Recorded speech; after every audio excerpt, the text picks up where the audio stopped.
interviewer asked him like multiple times this question. And, he said, do you think in the time that this book was originally written, like in the 40s, amidst World War II and all that, he said, do you think that the world is a better place now than it was back then? And his answer is no, which is astounding to me. I think people who answer that way have no true understanding of what it was like back then. Put yourself in North Korea, put yourself in Russia, put yourself in, being a Jew in Nazi Germany. Like even these like textbook things that we can understand. Now current modern day is far more preferable to that. The fact that we can order food on our phone and it can be delivered in less than a half hour is far preferable to mass famine and starvation. That was like just a product of human life. I was talking to a family member the other day, and they were like, we were talking about like nature, right? And like how she made the point, like, like you watch these documentaries and like so many of these babies die. And, I made the point, I'm like, that's how it was for most of human history until modern medicine. Well, yeah, that's true. Like, you would have babies, and the chance of them dying from like the cold or the flu or a fever, if they survived that was like a miracle. That was like, oh my God, this is insane. Like, that happened all the time. And even in this time frame that he gives, I know, I like, he's not going to be able, Andy Serkis isn't going to be able to admit this, but you know why? You know why things are better now than they were back? It's capitalism.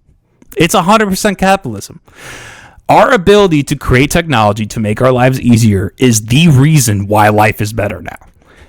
And the only way that you could paint it otherwise is if you're gonna take this privileged idea, which is like, oh, well, technology makes us sadder. Like, social media makes us sad.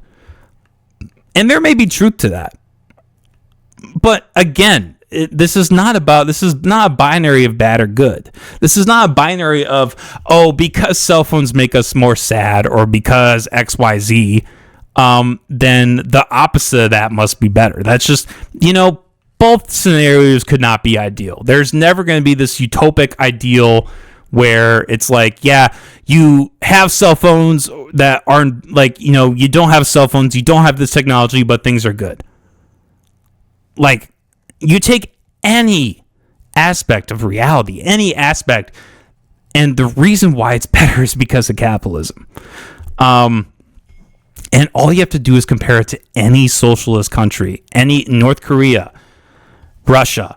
Compare it to any model where they used socialism, like the quote unquote, like the we the people, like we're gonna have government organize all these industries, and it always ends terribly.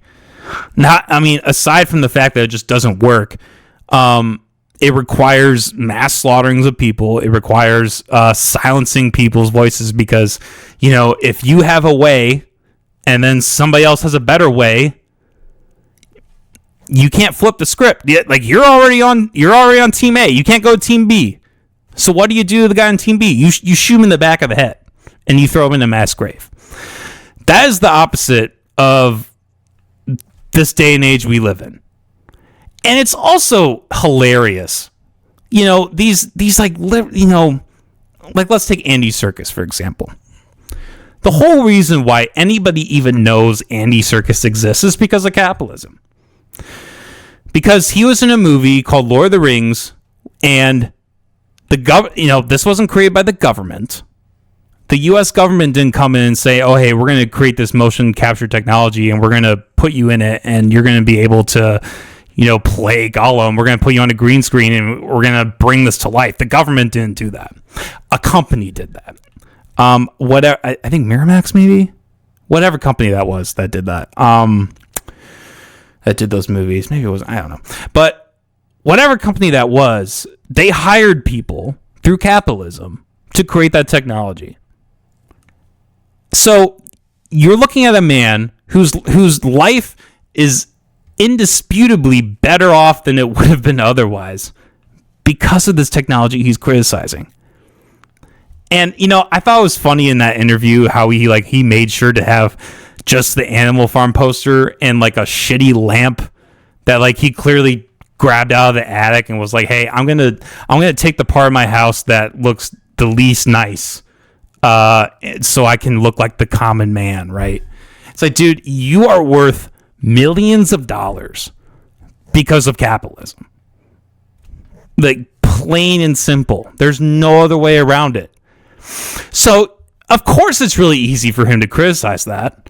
Of course, it's really easy for these corporations to criticize something that is going to just enable them to have power. Like, yeah, if you keep the masses, mad about capitalism, then, like, you know, they're not going to... They're like, when Fallout makes a TV show that is, like, 100% anti-capitalist... They're not going to turn around and be like, oh, hey, well, what's Amazon? It's a capitalist. It's a corporation, right? Crony capitalism, not true capitalism, whatever. But like, they are not going to turn to the people who thrive off a crony version of that system. They're going to turn to the opposite. They're going to say, oh, we need less capitalism. Because, you know, if Amazon was operating in a true free market, they wouldn't have made Fallout like they did. These studios who made this movie, if they were operating in a true free market, they wouldn't have made this movie, because that would be suicide. That would be like Pizza Hut having an advertisement where they're like, our pizza sucks. It would just be stupid.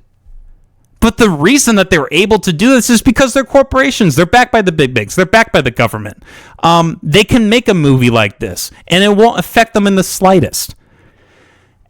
And I don't understand what it is. I don't understand why people just then jump to capitalism. I don't know if it's because they just don't understand this. They don't know this. Like, I truly don't understand.